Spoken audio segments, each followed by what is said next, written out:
자, 말씀 같이 보겠습니다. 히브리서 2장 5절부터 18절 말씀입니다. 자, 히브리서 2장 5절부터 18절. 자, 우리 다 같이 한 목소리로 5절부터 읽습니다. 시작.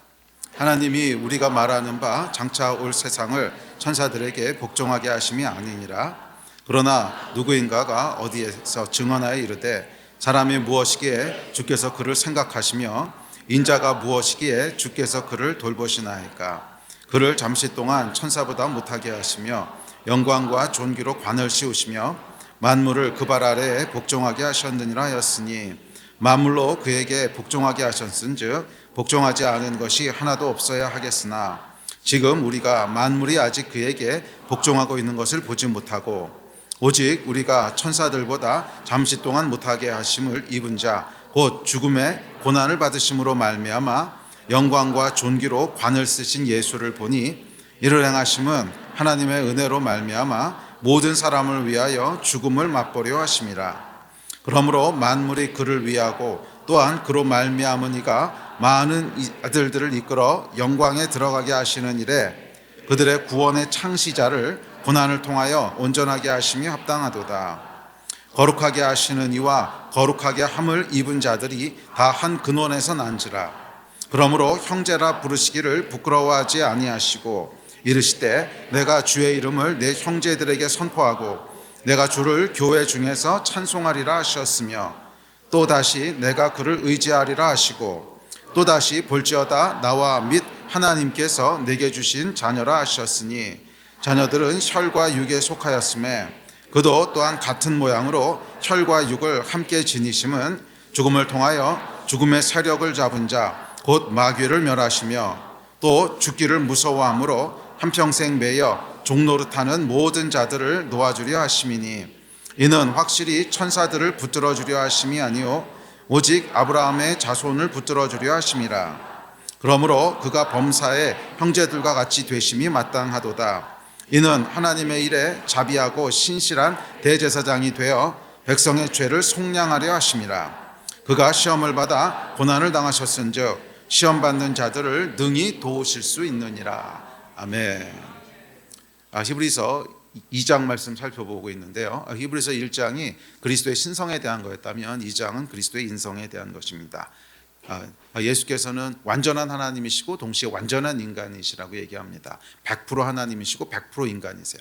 50%가 아니라 100%예요. 그러니까 예수님께서는 하나님으로서도 하나도 부족한 게 없으신 분이시고 인간으로서도 하나도 다를 게 없으신 분이세요. 이게 참 신비한 건데 하여간 예수 그리스도 안에 신성과 인성이 100%로 공존하는 그런 신비가 예수 그리스도이십니다. 자, 그래서 2장은 이제 예수 그리스도의 인성에 대한 겁니다. 왜 예수께서 인간이 되셨는가? 왜 인간의 몸을 입고 오셨는가? 결론부터 이야기하면 예수께서 인간이 되신 이유는 100% 우리의 구원을 위해서라는 거예요. 우리의 구원이 아니면 인간이 되셔야 될 이유가 하나도 없다는 거예요. 그러니까 예수께서 인간이 되셔서 여러 가지 일들을 하셨죠. 가르치기도 하시고 십자가에 죽으시기도 하시고 부활하시기도 하시고 여러 일들을 하셨는데 그 모든 일들은 다 구원과 연결되어 있다는 거예요. 예수께서 하셨던 일거수일투족, 예수께서 이렇게 밥숟가락 하나 드신 것까지도 모든 예수의 일거수일투족은 하나도 빠지지 않고 다 뭐를 위한 거예요? 구원을 위한 거라는 거예요. 그래서 예수께서 이 땅에 인간의 몸을 입고 오신 이유는 구원 때문이라고 하는 것을 꼭 기억하십시오. 자, 그런데 우리 어제도 잠깐 이 말씀을 나눴는데 히브리서 2장 말씀은 그렇게 쉬운 말씀은 아닙니다. 읽어보면 그렇게 재밌는 말씀은 아니에요. 어렵고 무슨 말인지 모르겠고 그런 말씀입니다. 그래서 우리가 이런 말씀을 대하면서 어떤 실수를 저지르냐면 그냥 대충 넘어가는 거예요. 뭔 말인지도 모르겠고 재미도 없고 이렇게 대충 넘어가다가 이렇게 잡아 걸리는 것들이 하나둘 있습니다. 여기서는 아마 잡아 걸릴 만한 게 이런 거 있을 거예요. 구원의 창시자. 어유 멋있는 말인데 이게 뭘까? 그거 하나 잡아 걸리고 또 이렇게 가다 마귀를 멸하려 하심이라 또 한 구절 잡아 걸리고 그래서 그거 가지고 이제 이제 그 말씀 가지고 아주 그렇지 않아 예수께서 마귀를 멸하러 오셨지 마귀가 떠나갈지어다 뭐 질병 나을지어다 끝. 그러고 이제 성경 시간이 다 끝난단 말이에요. 그럼 여러분 이게 지금 15구절인가 14구절인가 우리가 읽었는데 그럼 그렇게 한 구절 빼고 나면 나머지 13구절은 뭐냐는 거예요. 그거는 평생 가도 한 번도 생각을 안 해봐요. 평생 가도 한 번도 그물상 가지고 묵상한 적이 없어요. 맨날 할 때마다 구원의 창시자 마귀를 멸한다. 또 몇 년 있다 히브리서 읽으면서 또 몇 년 있다간 아닌가? 그래, 약간 내년에 또 읽는다고 합시다. 그러면 1년 있다가 똑같아요. 그때도 읽는 게 구원의 창시자 마귀를 멸하려. 나머지 말씀들은 1년 지나고 5년 지나고 10년 지나도 한 번도 제대로 파본 적이 없어. 그러니까 성장이 안 되는 거죠. 말씀을 편식하고 있는 거예요.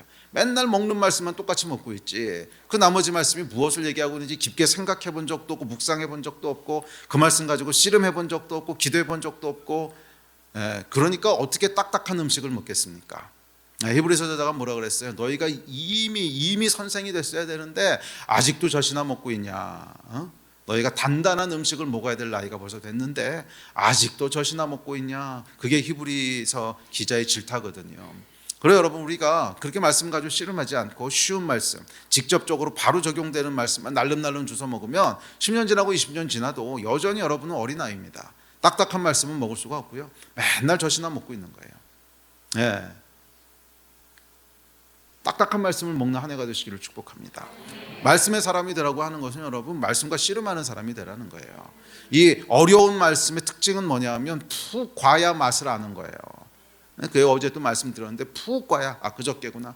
그저께도 말씀드렸는데 푹 과야 맛이 나는 거예요.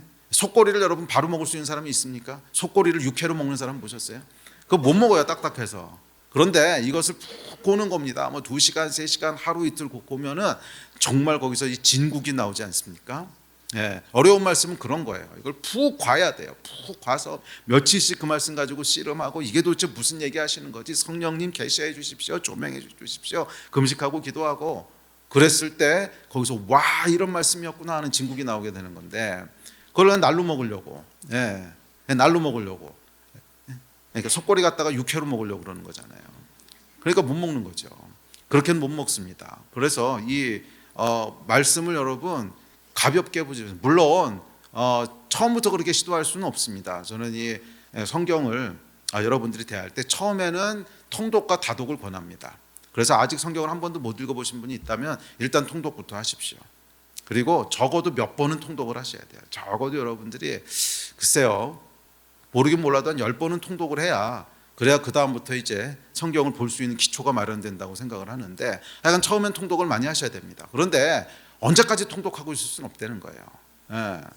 그러니까 영적으로 그 나이가 지나가시면 그 다음에는 이 말씀을 가지고 씨름하시는 시간들이 있으셔야 돼요. 말씀을 가지고 씨름하시는 시간들이 있으셔야 돼요. 아멘. 그런 여러분 되시기를 주의 이름으로 축복합니다. 자, 그래서 이 히브리서 2장에 나오는 예수의 인성에 대한 이야기는 곧 우리의 구원에 대한 얘기입니다. 그러니까 인간 예수께서 어떤 존재신가, 인간 예수께서 무엇을 하셨는가 하는 것은 바로바로 뭐하고 대응되냐면 우리의 구원과 대응됩니다. 그래서 우리가 그저께 살펴볼 때 예수의 다중적인 직분에 대해 살펴봤죠. 그러니까 예수는 뭐예요? 예수께서는 대속의 제물이세요. 대속의 제물이시면서 동시에 대제사장이시면서 동시에 맏아들이세요. 그러니까 이런 다중적인 직분이 있는데, 이런 다중적인 직분은 우리 구원의 다중성하고 바로 연결된다는 거예요. 그러니까 예수께서 대속의 제물이세요. 그 얘기는 뭐냐면 구원의 칭의를 얘기하고 있죠. 우리는 죽어야 될 존재인데 대신 예수께서 우리의 죄값을 치러주심으로 우리를 의롭게 만드셨다 하는, 그러니까 이것은 어떤 의미에서 법적인 의미의 구원입니다. 그래서 우리 지옥 가지 않고 천국 가도 된다는 거예요. 천국 갈 수 있다는 거예요. 그런데 동시에 예수께서는 대제사장이세요. 대제사장은 어떤 분이라고 여기서 묘사하고 있냐면 2장에서 우리의 모든 고통과 시험을 친히 맛보심으로 능히 우리를 도우실 수 있는 존재래요. 그러니까 예수를 통한 구원은 뭐냐면 예수께서 우리를 도우신다는 거예요. 그런데 뭘 도우시냐면 단순히 천국 갈 수 있도록만 도우시는 것이 아니라 우리가 이 땅에서 인간의 몸을 입고 겪는 모든 고통과 시험, 그걸 도우시기 위해서 인간이 되셨다는 거잖아요. 그러니까 예수의 구원은 어디로 확장되냐면 단순히, 그러니까 이 땅에서는 모르겠어요. 이 땅에서는 고생하든 뭐라든지 간에 하여간 죽고 나면 천국 갈 거야, 이게 구원이 아니라 이 땅에서 우리가 살아가는 동안 겪는 모든 고통과 시험과 환난과 근심거리와 그걸 예수께서 친히 경험하심으로 대제사장이 되셔서 우리를 능히 도우실 수 있다는 거예요. 그러니까 예수의 구원은 뭐예요? 우리의 모든 고통과 시험 가운데 건지시는 분이시라는 거예요. 그래서 우리가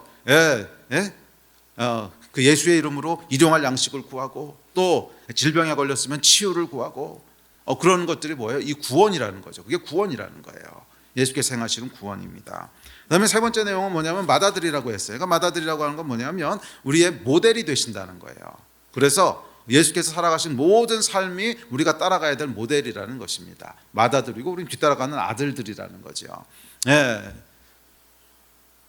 그래서 거기서 중요한 건 뭐냐면 성령과 동행하는 삶입니다. 왜냐하면 예수께서 하나님으로서 예수의 삶을 사셨다면 우리에겐 소망이 없습니다. 뭐고 하나님이신가 한 거지 우리가 어떻게 따라가요? 그런데 복음서에 보면 특별히 누가복음에 보면 예수께서 성령을 의지하여서 그 삶을 사세요. 그러니까 하나님으로서 그 삶을 사시는 게 아니라 인간으로서 그 삶을 사시는데 성령을 의지해서 그렇게 사세요. 그래서 우리도 할 수 있다는 거예요. 우리도 예수와 똑같이 성령을 의지해서 동행하면 예수께서 사셨던 삶을 그대로 살 수 있고 그보다 더 큰 일도 할 거라고 말씀하셨어요. 그래서 성령과 동행함으로 말미암아 예수께서 사셨듯이 우리도 살아가는 우리의 영원한 롤 모델이 되시고 맏아들이 되신 그것이 예수 그리스도이십니다. 자, 그래서 예수님의 이 직분은 우리의 직분의 다중적인 직분은 우리의 구원의 다중적인 면들을 보여주고 있습니다. 자, 오늘은 계속 이어서 구원의 이 다양한 측면들에 대한 것들을 살펴보도록 합시다. 자, 구원의 네 번째 측면은 뭐냐면 예수께서는 구원받는 자들을 형제라 그리고 하나님의 자녀로 부르셨다는 거예요. 그러니까 구원은 우리의 신분의 변화를 의미합니다. 그러니까 우리는 예수 그리스도의 형제고 또 하나님의 자녀가 되는 것이 구원입니다. 다음 구절 같이 볼까요? 시작.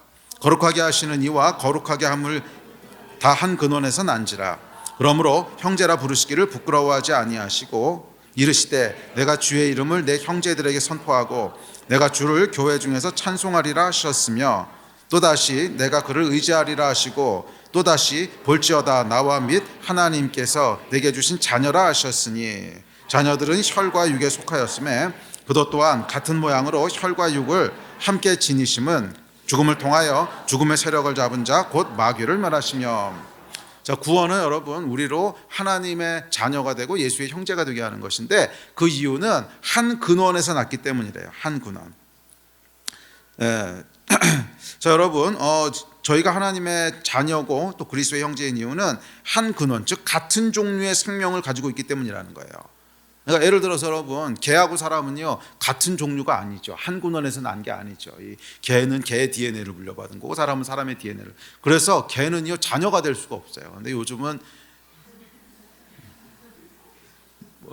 개 엄마 개 아빠들이 많아져가지고서 이 심하게 착각을 하는데 이건 여러분 굉장히 반성경적입니다. 개는 여러분들의 아들 딸이 아닙니다. 그러니까 내가 엄마야 아빠야 이런 표현하지 마세요. 이거 성경적이지 않습니다. 시리어스하게 얘기하는 겁니다. 저는 그거 들을 때마다 좀 불편해요. 아니 하나님이 사람을 하나님의 형상으로 만드셨는데 아무리 그 반려견이 사랑스럽다고 해도 아빠 어디 있어? 엄마 어디 있어? 이건 아닌 것 같아요. 이게 성경적이지 않아요. 그 호칭 자체가. 우리는 개 엄마 아빠가 될 수는 없습니다. 개 엄마 아빠가 되려면 한 근원에서 나왔어야 돼요. 그러니까 여러분도 강아지 배에서 나왔어야 된다고. 그래야지 여러분들이 개의 엄마가 되고 아빠가 되는 거지. 잘 새겨 들으십시오. 제가 아시는 분은 아실 거예요. 저는 사람 목회보다 개 목회를 더 잘할 거라고 할 정도로 저는 개를 진짜 좋아해요. 막 너무 좋아하고 그냥 막 개만 보고 있으면은 막 그냥 시간 가는 줄 몰라. 그래도 내가 개 아빠는 아니야.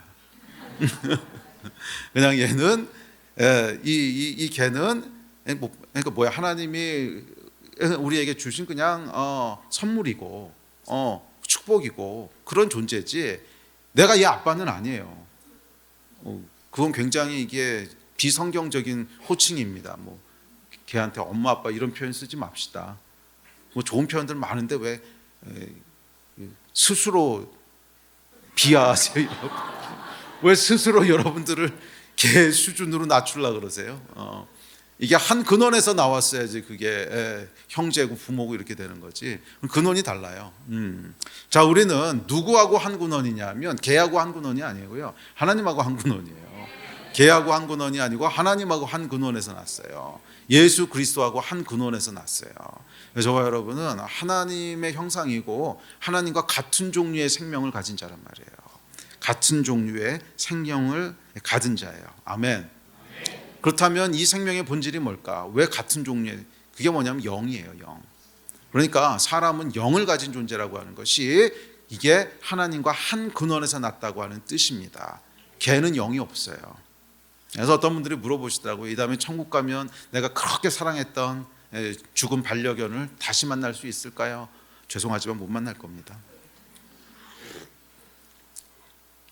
개가 부활한다는 약속은 성경 어디에도 없기 때문에 천국에 개가 있을까요? 있을 것 같아요, 저는. 근데 이 땅에서 여러분들이 보시던 그 개는 아닐 거고요. 개는 부활할 수 없습니다. 영이 없기 때문에. 근데 다른 종류의 창조물을 하나님 주셨을 수는 있죠. 저는 그것도 기대합니다. 거기는 얼마나 똑똑한 반려견들이 있을까 굉장히 기대가 되는데, 그래도 저도 아직도 트라우마가 있어요. 제가 어렸을 때 키웠던 개가 이제 죽었을 때, 그 초등학교 2학년 3학년 때였는데 아직도 그 장면이 기억에서 안 떠나고요. 그 개 이름이 해피였는데 해피를 다시 한번 볼 수 있다면 막 이게 아직도 트라우마로 남아 있는데, 그래도 천국에는 없을 거예요. 왜냐하면 한 종류의 생명이 아닙니다. 걔는 영이 없어요.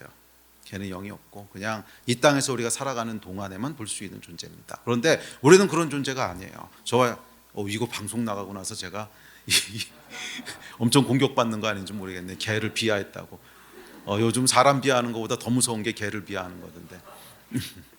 그래도 뭐 진리의 말씀이니까 어떡하겠습니까? 자, 그래서 하여간 우리는 영을 가지고 있는 존재이기 때문에 하나님과 같은 근원에서 나오는 한 생명입니다. 그래서 인간이 하나님의 자녀가 되기 위해서는요, 영으로 다시 태어나는 수밖에 없어요. 영으로 다시 태어나는 수밖에 없어요. 요한복음에서 이렇게 얘기합니다. 시작.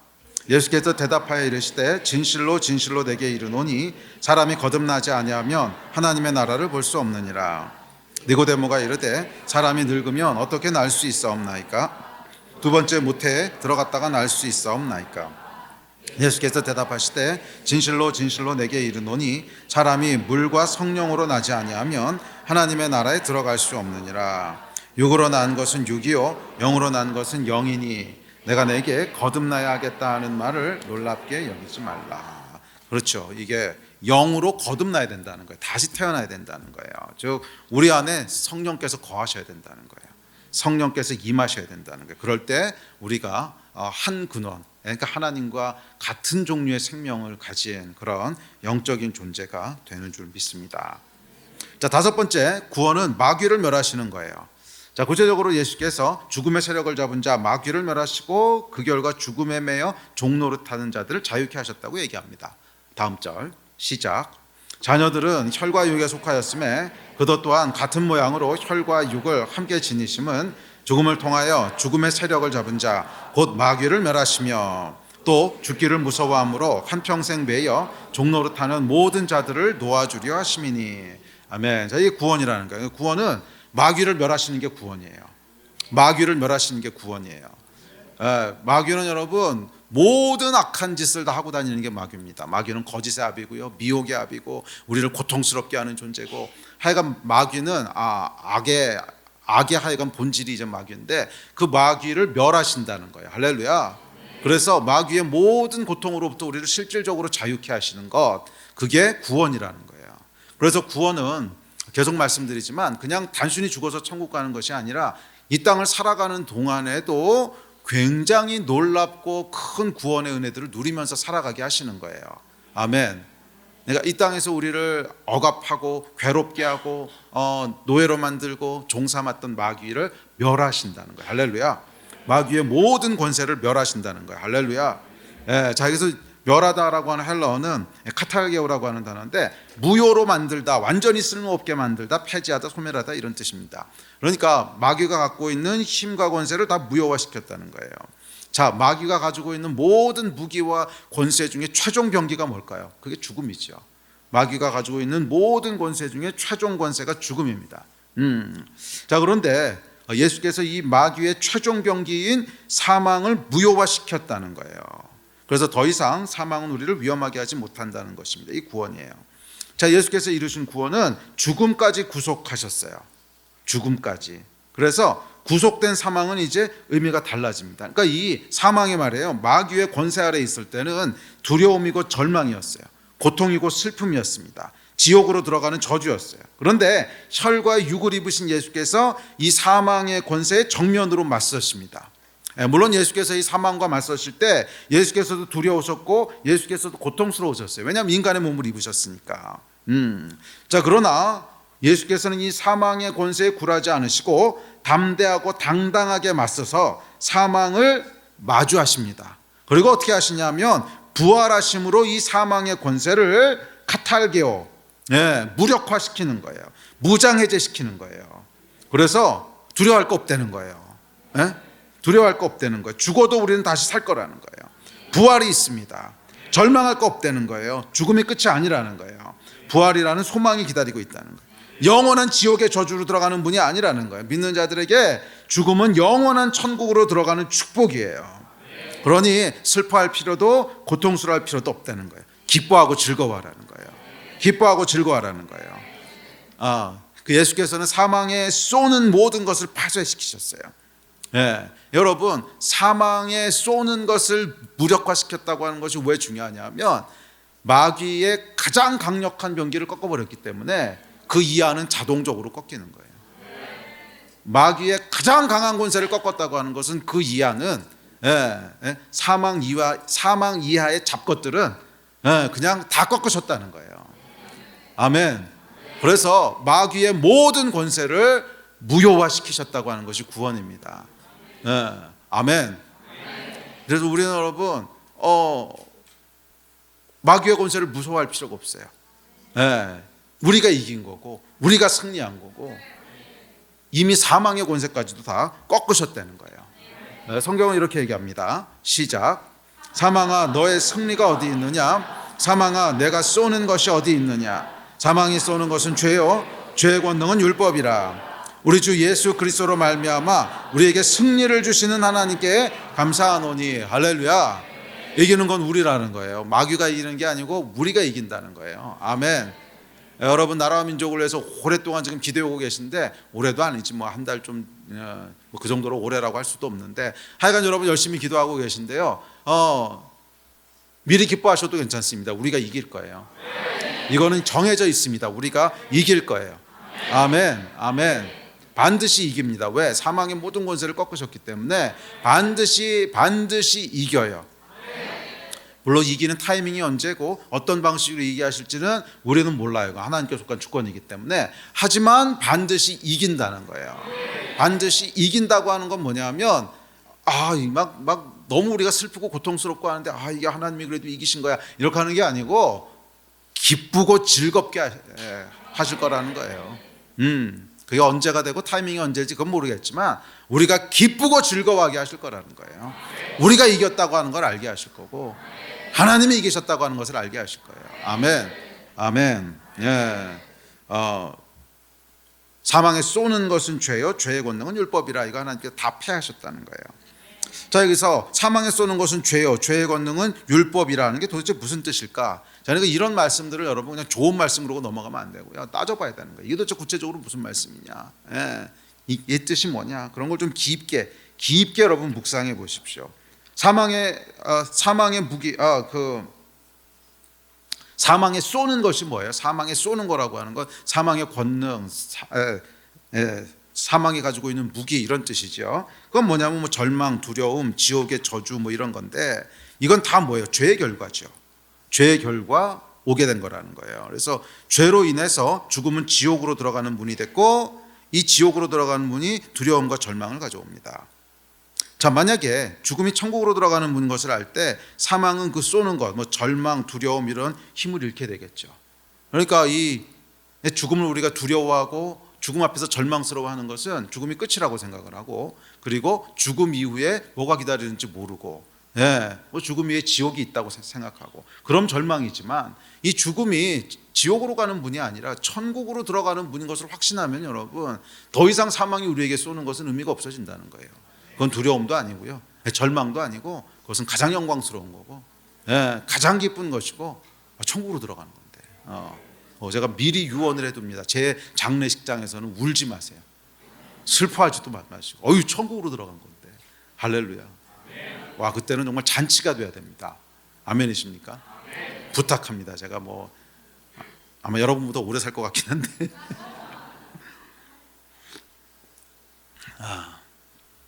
그러면 여러분 우리는 이 사망에 쏘는 것은 이미 무력화됐어요.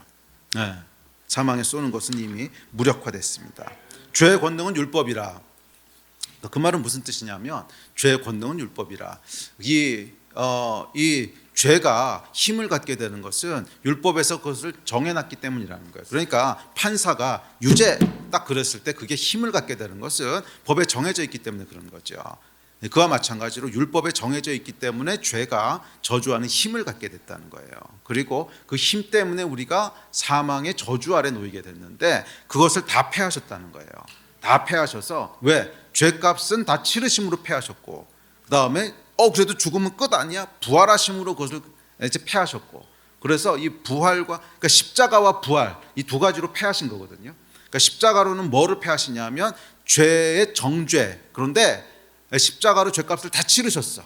그래서 더 이상 정죄받을 게 없어. 그렇게 패해버리셨고 그 다음에 부활로 죽으면 끝이야 하는 절망이 있었는데 아니야, 끝이 아니야. 그 다음에 부활이 있어. 소망으로 바꿔버리신 거예요. 그래서 십자가와 부활로 모든 사망이 가지고 오는 권능을 패하셨습니다.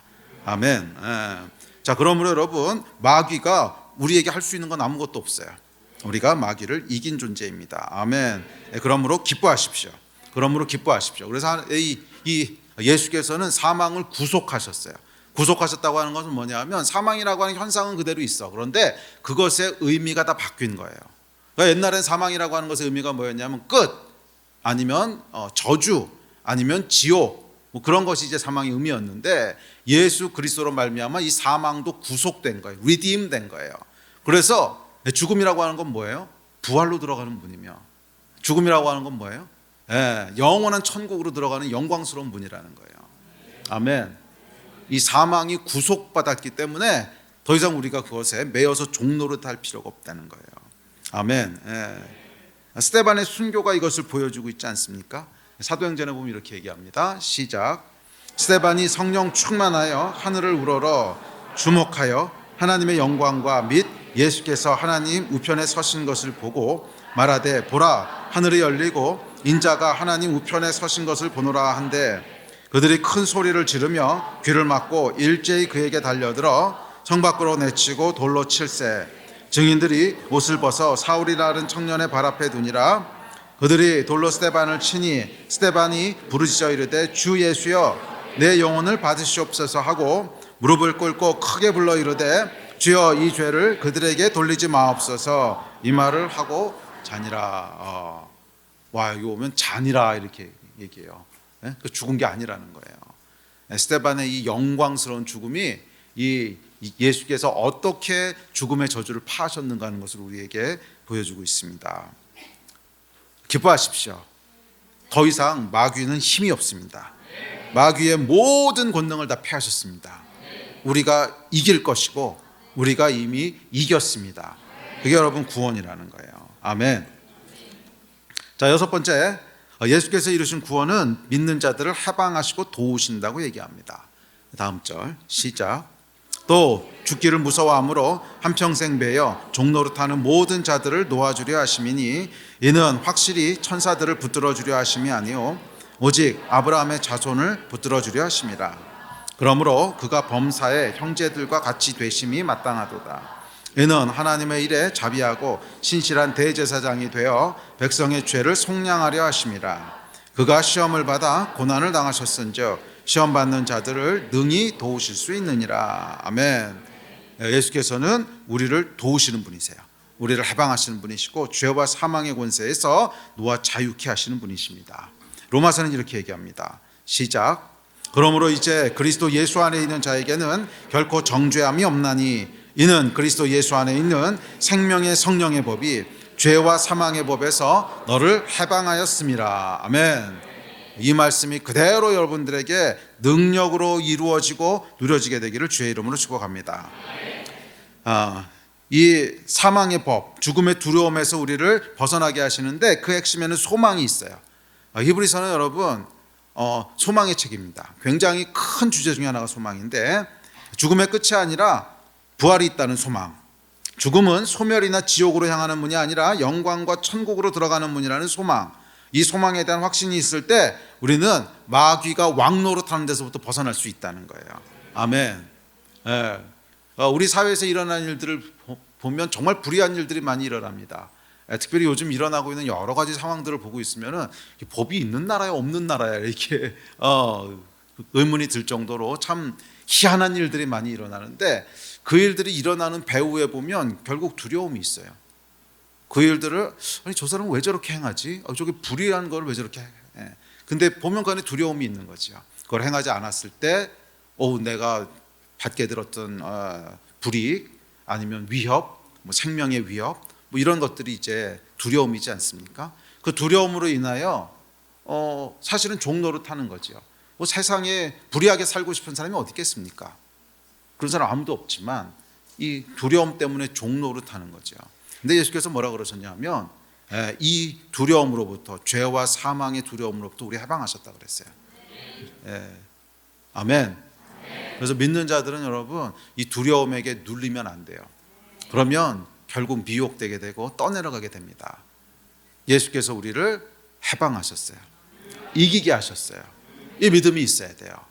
아멘. 자, 그런데 이 믿음은 여러분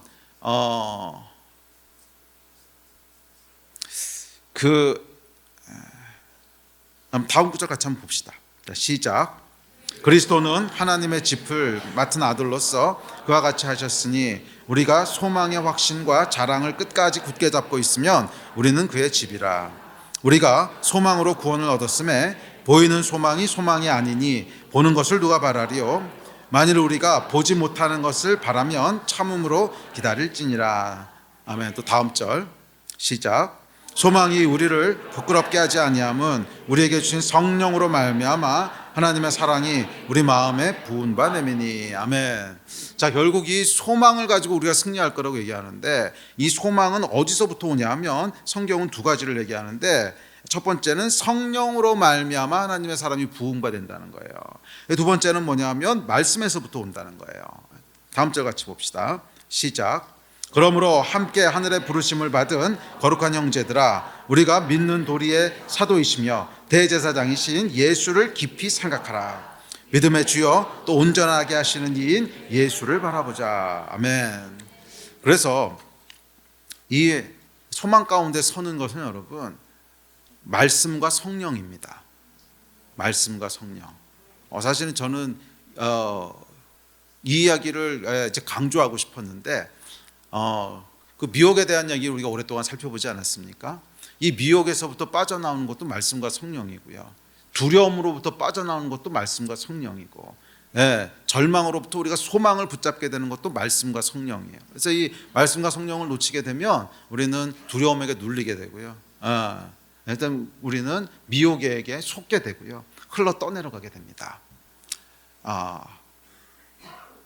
말씀의 사람이 되셔야 돼요. 말씀을 깊게 생각하십시오. 깊게 생각하십시오. 예수가 어떤 분이신지를 깊게 생각하십시오. 얕게 생각하지 마세요. 저는 지금 일어나고 있는 여러 가지 상황들을 보면서 성경에서 얘기했던 이 미혹의 때라고 하는 것이 이렇게 우리 눈앞에 바로 있구나. 이렇게 눈앞에 바로 있구나. 정말 뭐가 사실이고 뭐가 맞는 말인지 너무 여러분 분별이 어렵지 않습니까? 정말 분별이 어렵습니다. 이 사람은 이게 맞다 그러고 반대로 그 사람은 그게 틀렸다 그러고, 그러니까 이런 것들이 멀쩡하게 이 사람은 이 얘기하고 저 사람은 저 얘기한단 말이에요. 그러니까 이게 성경을 잘 모르는 사람들은요 미혹돼요. 미혹될 수밖에 없습니다. 그게 또 그럴듯하게 얘기하면요 그렇지 하고 따라가다 보면 하고 따라가다 보면 엉뚱한 얘기하고 있는 거예요. 그래서 여러분 진짜로 여러분들 주워 들은 거 가지고서 알고 있다고 생각하시면 큰일 납니다. 지금 이 시대는 그런 시대가 아니에요. 주워 들은 거 가지고 생각하시면 안 되고 여러분들이 말씀을 통해서 진리를 분별하셔야 돼요. 제가 뭐라고 말하든지 간에 제 말 믿지 마시고요. 이러면 안 되나? 제 말은 믿으세요. 그래도 제 말을 여러분들이 믿으시는 이유는 뭐냐면 성경에 비추어 봤을 때 맞으니까 믿는 거지. 제가 성경에 어긋난 얘기를 하면 제 말이라도 믿으시면 안 되는 거죠. 오직 성경만이 우리의 유일한 기준입니다. 오직 성경만이 우리의 유일한 기준이에요. 지금 이 시대는 여러분 우리가 지난 한 일주 넘게 열흘 가까이 이제 미혹에 대한 걸 살펴봤는데 이 시대의 미혹은요 정말 치명적입니다. 치명적인 게 뭐냐면 이렇게 기준 자체를 다 흔들어 버려요. 기준 자체를. 그러니까 진리의 기준이 뭔가 하는 그 기준 자체를, 그러니까 굉장히 깊은 곳에서 이렇게 흔드는 거기 때문에, 그러니까 이렇게 위에서 흔드는 게 아닙니다. 위에서 흔드는 거는 쉽죠. 뭐 거짓말하자. 그거 속을 사람이 어디 있겠습니까? 그런데 그런 걸 속이는 게 아니고 이 깊은 곳에 있는 기준 자체를 흔들어 버려요. 그래서 굉장히 어렵습니다. 그래서 제가 굉장히 긴 시간을 할애해서 미혹에 대해서, 이 시대의 사조에 대해서 여러 번 설교한 거 아닙니까? 여러분, 만약에 여러분들 그 내용을 잘 모르시겠다면 제가 설교한 거 인터넷에 올라 있으니까요, 한 10번씩 반복해서 들으십시오. 한 10번씩 반복해서 들으시고요. 그래서 이 시대가 도대체 속이고 있는 게 뭔가, 그 깊은 뿌리까지 내려가셔서 뿌리를 여러분들이 치고 나오셔야 돼요. 이래서 목사님이 그렇게 말씀하신 거구나. 지금 이런 사조가 있고 이게 성경에서 이걸 문제라고 얘기하고 있는 거구나. 이게 여러분 스스로가 확신이 되셔야지. 그렇지 않고 그냥 고 목사님이 하신 말씀이니까 다 맞겠지. 그럼 어느 날 제가 엉뚱한 소리 하면 어떡하실 거예요? 뭐 그럴 리는 없겠지만, 그러면 안 되겠지만, 없다는 건 아니죠. 교만하는 거고. 그러면 안 되겠지만, 제가 엉뚱한 얘기하시면 여러분 어떡하실 거예요? 제 말 주워 듣고 여러분 그렇게 따라오시면 안 됩니다. 제 말을 여러분들이 청종해 주시고 제 말을 믿어 주시는 이유는 성경적이기 때문에 그런 거죠. 성경에서 나온 거기 때문에 여러분들이 그래 고 목사님 말씀이 이제 오라, 이렇게 되셔야지. 근데 문제는 성경을 몰라. 근데 제가 아까도 말씀드렸지만 그냥 이 끼니 말씀 묵상하는 것도 쭉 읽다가 집어 걸리는 한 단어, 뭐 집어 걸리는 한 문장, 그러면 10년 20년 해보십시오. 맨날 그것만 집어 걸리지 다른 말씀이 여러분 눈에 들어오고. 그러니까 성경에 대한 뿌리가 약한 거죠. 집어 걸리는 거 말고요, 무시했던 말씀들도 다 아주 심각하게 보셔야 돼요. 재미없다고 생각했던 레위기 말씀, 그런 것도 여러분, 내가 이거 독파하겠어. 왜? 하나님의 말씀인데 아무리 힘들어도 왜 돼지고기 먹으면 안 되는가? 뭐 이거 성경적인 확신이 있어야 될 거 아니에요. 아니면 돼지고기 먹어도 된다면 왜 우리 시대에는 돼지고기를 먹는가? 뭐 이거 여러분 분별할 수 있는 분별력이 있어야 될 거 아니에요. 아멘. 뭐 그렇지 않고 어떤 사람이 와가지고 또 율법이 폐해지지 않았으니까 지금 이 시대에도 이런 거 먹으면 안 됩니다. 여러분, 그럼 또 그래가지고 혹 해가지고 돼지고기 안 먹고 뭐 이러실 거예요. 그런 사람 많더라고. 아니, 자기가 확신이 있어서 그러는 건 괜찮은데, 성경에서 확인해 본 것도 아니고 그냥 이리 휩쓸리고 저리 휩쓸리고 뭐 이렇게 살면 안 되잖아요. 미혹되면 안 되잖아요. 성경. 저는 지난 한 열흘 정도 이 시대 사조에 대한 것들, 그리고 지금 일어나고 있는 현상을 어떻게 해석해야 되는가에 대한 얘기를 제가 계속 이제 강조해서 했는데, 제 안에는 거기에 대해서는 한 1000%쯤 확신이 있어요. 한 1000%쯤 확신이 있는 게, 제가 지난 40년 동안 성경하고 씨름한 게 있기 때문에 그래요. 제가 40년 동안 진짜 미친 듯이 성경을 가지고 씨름하고 파고 또 파고 또 파고, 기도사역 가서는 뭐 하루에 10몇 시간씩 한 달 내내 성경 붙잡고 씨름하고, 그것에 비추어 보기 때문에 지금 일어나고 있는 일들의 해석은 이겁니다. 제가 자신 있게 얘기할 수 있는 거예요. 그래서 제가 그 청년 집회 때도 그 얘기했는데, 제 말에 동의가 안 되고 제 말에 불편하신 분들은 할렐루야. 그러면 여러분들이 왜 그렇게 생각하시는지를 성경에서 해답을 찾으시라고. 그냥 불편해요. 왜 불편하세요? 그거를 쭉 파고 들어가 보니까 주변에서 주워 들은 거야, 다 그냥. 그것 때문에 내가 그렇게 생각하고 있는 거야. 그래서 불편하다는 거야. 이런 거 말고, 하여간 여러분들이 말씀을 가지고 파서, 그래서 제가 아닌 것 같으면, 제가 말이 틀린 것 같으면 저하고 맞다이 뜨자고. 그러면 저도 제가 아닌 것 같으면 아닙니다 하고 회개하고 돌이킬 테니까. 그렇게는 안 하고 그냥, 그건 책임 없는 자세 아닙니까? 하여간 여러분들이 저하고 만약 다른 생각을 하신다, 뭐 좋아요. 이 사적 영역의 자유를 제가 침범할 수 없으니까 뭐 여러분들 어떻게 생각하시는 건 여러분들 마음인데, 왜 그렇게 생각하는지에 대한 거는 확실한 근거가 있어야 될 거 아니에요. 그것도 없이 그렇게 생각한다 그러는 것은 무책임한 일이고. 아멘. 하여간 말씀과 씨름하십시오.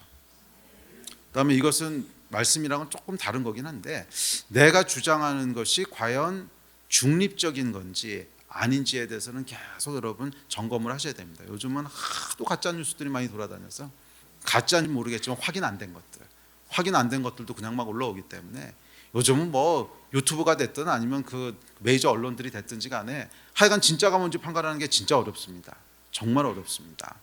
그래서 여러분들은 그런 것들에 대해서 어떤 기준을 가지고 진짜인지 아닌지를 판단할 건지, 그리고 나는 이게 옳다라고 생각하고 있는데 과연 나는 그러면 중립적인 위치에 서 있는 건지, 내가 서 있는 위치가 여긴지 그것을 끊임없이 여러분 확인하셔야 돼요. 이게 참 어려운 시대예요. 끊임없이 확인하셔야 돼요.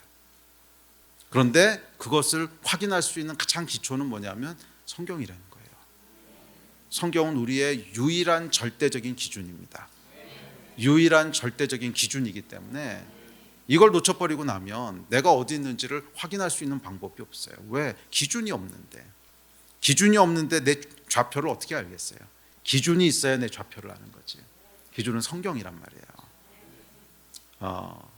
지금 이 시대의 싸움은 여러분, 믿음의 싸움과 그러니까 미혹과 환란은 싸우는 게 다르다 그랬어요. 환란은 맞아요, 믿음으로 싸우는 건데 미혹은 믿음으로 싸우는 게 아닙니다. 믿습니다 그러면 더 미혹되는 거예요. 미혹을 믿습니다 그래 버리면 그럼 어쩌라고. 그러니까 미혹은 여러분 진리로 싸우는 거지 믿음으로 싸우는 거랑 좀 달라요, 결이. 네. 그래서 진리를 여러분 분별하실 수 있어야 됩니다. 아멘.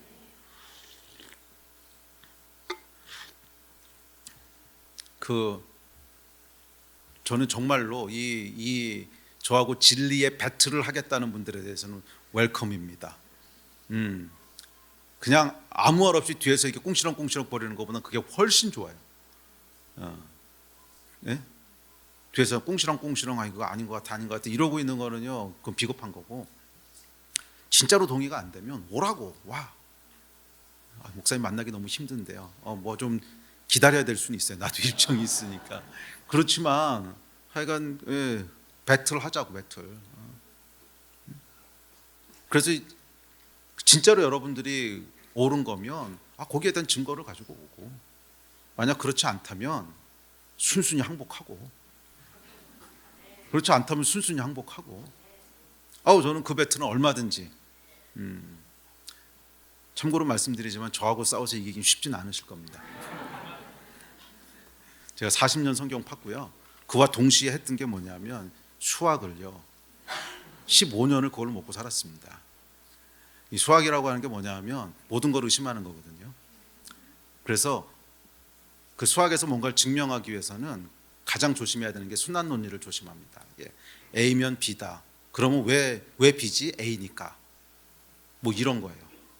그러니까 이거는 아무것도 증명된 게 아닌데, 그게 이제 복잡하다 보면은 이제 그런 논리에 빠져요. 그래서 항상 그거를 이렇게 그냥 제 세포 안에 배 있는 거예요. 그러니까 내가 지금 얘기하는 것이 확실한 건가, 중립적인 건가, 편향되어 있는 건 아닌가. 이건 그냥 직업병입니다. 그냥 직업병으로 계속 나와요. 계속 그거 생각하고요. 그 다음에 또 하나는 제 전공이 이제 위상수학이었는데요. 이 토폴로지가 뭐냐면요, 그거에 이런 얘기까지 하냐? 그거의 제일 그 대표적인 예가 이제 우주의 모양을 이제 분별해내는 거거든요. 우주가 어떤 모양인지를 이제 알아야 되는데, 근데 우주 안에 있으니까 우리가 이게 어떻게 생겼는지 모르잖아요. 밖에 나가봐야지 모양을 알지. 그 옛날에 이제 그 중세세대 사람들이 지구가 어떤 모양이라고 생각했냐면 평평하다고 생각했어요. 왜? 안에 있으니까 모르는 거예요. 밖에 나가서 이제 우주선 타고 보면 이제 동굴 안에 이게 보이지만 안에서 어떻게 알겠어요? 안에서는 이게 어떻게 생겼는지 모른단 말이야. 그래서 위상수학자가 하는 게 뭐냐면 안에 사는 사람이 우리가 사는 모양을 어떻게 알 수 있는가를 끊임없이 연구하는 게 이제 위상수학이거든요. 그러니까 내가 지금 살아가고 있는 세상이 어떻게 생긴 세상이지? 그거를요 끊임없이 가설을 세우고 증명을 합니다. 그게 제가 하는 일이에요. 왜냐하면 이제 4차원 도형을 연구해야 되는데 4차원 도형 볼 수가 없잖아. 그러니까 우리는 그냥 이 3차원 안에 있잖아. 그런데 이 안에 살면서 밖의 모양이 전체 모양이 어떤지를 계속 추론을 해야 돼요. 그거를 이제 그걸로 밥 먹고 살던 사람입니다. 그래서 저하고 싸우시면 쉽지는 않을 겁니다. 그래서 제 안에는 이렇게 본능적으로 발달되어 있는 게 있어요. 감사한데 내가 지금 생각하는 것이 중립적인 것인가 편향되어 있는 것인가 그거를 계속 묻습니다. 중립적인 것인가? 그리고 지금 이 뉴스가 진짜인가 가짜인가 그걸 저는 듣고서 분별하는 게 아니고 이게 진짜라면 어떤 현상이 일어나야 되지? 그럼 그 현상들을 관찰을 하는 거죠. 이게 진짜라면 반드시 이런 현상들이 일어나야 돼. 그런데 이런 현상은 진짜면 일어나겠지만 다른 이유로 일어날 수도 있어. 그럼 이런 건 빼야 돼요. 그게 이제 제가 평생 해왔던 일입니다. 그래서 얘가 일어나야만 일어날 수 있는 일들을 찾아야 되고 현상들을 얘가 사실이어야만 일어날 수 있는. 그러니까 얘가 사실이면 이런 현상이 일어나지만 이 현상이 얘가 사실이 아니고 제가 사실이라도 일어날 수 있어.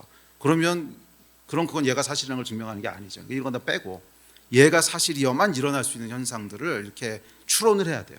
그리고 그것을 확인을 해보는 거예요. 그렇게 해서 얘가 사실이구나 아니구나 하는 것을 분별하는 것이 그냥 제 세포 속에 배 있는 겁니다.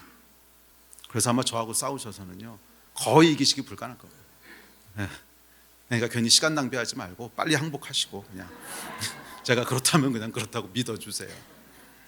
정말 많이 이렇게 생각하고 고민하고 그래서 나온 결과들입니다. 정말 많이 생각하고 고민하고 이 시대는 여러분 미혹의 시대입니다. 미혹의 시대예요. 그래서 쉽게 감정에 휩쓸리지 마세요. 쉽게 감정에 휩쓸리지 마세요. 실수합니다. 쉽게 감정에 휩쓸려가지고 죽이려면 살리려면 막 그랬다가 나중에 보니까 아니야. 그럼 어떻게 책임지시겠어요? 그것 때문에 상처받은 사람들은 어떻게 하실 거예요? 그것은 여러분 크리스찬이 하면 안 되는 일입니다. 우리는 여러분 최대한 감정은 자제하고요. 그리고 무엇이 사실인지를 조금 더 책임감 있게 찾으셔야 돼요. 책임감 있게. 그리고 그 가장 기초에는 뭐가 있는 거예요? 성경이 있는 거예요. 성경. 이 성경에 대한 뿌리가 깊지 않으면 이 시대에서 일어나는 일들 여러분들이 아무리 증명하고 어쩌고 해봐야 이게 기준점이 없기 때문에 결국 진리에 이르지 못합니다. 일단 성경이 있으셔야 돼요. 성경의 사람들이 되시고 감정의 사람이 되지 마세요. 감정은 그냥 하나님께 감사한 감정 하나만 누리세요. 하나님에 대한 감사한 감정 하나만 그냥 제한 없이 누리시고요. 그 나머지 감정들은요 자제하셔야 돼요. 특별히 분노들은 자제하시고요. 그 의로운 분노가 있긴 합니다. 근데 의로운 분노는 진짜로 여러분 한 5년 고민하시고 그다음에 분노하세요. 그게 진짜로 의로운 거라고 하는 게 한 1000% 확실해졌을 때 그때 모르겠는데 그냥 이 사람이 이 얘기한다고 와르르 저 사람이 저 얘기한다고 와르르 딱 우리는 중립에 서서 정확하게 성경에 기초해서 정확하게 팩트에 기초해서 그렇게 분별을 해야죠. 동의하십니까? 그래도 동의 안 되시는 분들은 나중에 오십시오. 자, 우리 예배팀 나오십시오. 기도합시다. 저는 지금 일어나고 있는 사실인지 아닌지 분별하려고 그 며칠 전에는 그 바쁜 와중에도 제가 하룻밤을 꼬박 새가면서 엄청 복잡한 계산을 하루 밤새도록 했습니다. 예, 사실인지 아닌지 다시 확인하고 또 확인해보고 하느라고. 이제 아이가 우리 기도합시다. 우리 기도할 때 이 나라와 민족을 위해서 좀 기도합시다. 지금 하여간 제가 보고 있는 것은 정상은 아니에요. 이거는 뭔가 광기입니다. 그러니까 사람이 말이에요. 진보를 지지할 수도 있고 보수를 지지할 수도 있고 탄핵을 찬성할 수도 있고 반대할 수도 있고 근데 이런 차원이 아니고 이건 지금 광기예요. 이거는 그냥 광기예요. 이렇게 사회가 흘러가면 끝에는 뭐가 기다리고 있냐면 폭력이 기다리고 있습니다. 그럴 수밖에 없죠. 광기로 진행됐으니까 그걸 지지했던 사람들은 모르겠지만 반대편에 있는 사람들은 황당한 일을 보고 있는 거거든요.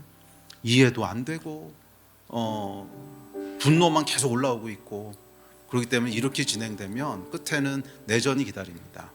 그거밖에는 해답이 없어요. 그렇게 가면 안 되잖아요. 그럼 나라가 진짜 망하는 건데 그건 진짜로 안 됩니다. 그래서 반드시 우리가 그 전에 지켜내야 될 건 뭐냐면 과정의 공정성이에요. 과정의 공정성이에요. 과정이 공정하면 내가 지지하는 대로 되지 않더라도 수긍해야 돼요. 그게 사회적인 책무고 약속이에요. 그런데 과정이 공정하지 않으면 그렇게 되지 않을 거라는 거예요. 그건 뒤에 가서 피를 보게 됩니다. 그렇게 되면 안 되지 않습니까? 그러니까 이 나라를 위해서 진짜 기도하실 때 과정의 공정을 위해서 기도하셔야 돼요. 과정의 공정을 위해서 기도하셔야 되고, 이런 불의들이 일어나면 안 됩니다. 이런 어떤 개인적인 사익이라든지 아니면 분노에 의해서 그래서 뭔가 진행되면 안 돼요. 그거는 안 됩니다. 하여간 믿는 사람들은 그거는 막아서야 돼요. 그렇게 하면 안 된다고 정확하게 막아서야 됩니다. 아멘. 우리 함께 할 수 있어서 기도할 때 우리 좀 나라와 민족을 위해서 다시 한번 기도합시다. 하나님, 이 땅 가운데 불의가 없게 하여 주십시오. 이 땅 가운데 불의가 없게 하여 주시고, 그 사람들의 분노와 광기를 이용하는 것은 마귀입니다. 예수께서 마귀의 일을 멸하셨다고 하셨는데, 주여 이 마귀의 모든 일들은 마귀에게로 돌아가게 하여 주시고, 이 일들은 파쇄하여 주십시오. 그래서 이 미혹과 광기가 역사하는데 진리의 성령께서 임하셔서 사람들이 이 미혹의 영으로부터 깨어나게 하여 주십시오. 공정하게 서게 하여 주십시오 하는 이 일을 위해서 우리 주여 세 번 부르짖고 다 같이 합심해서 기도하시겠습니다. 주여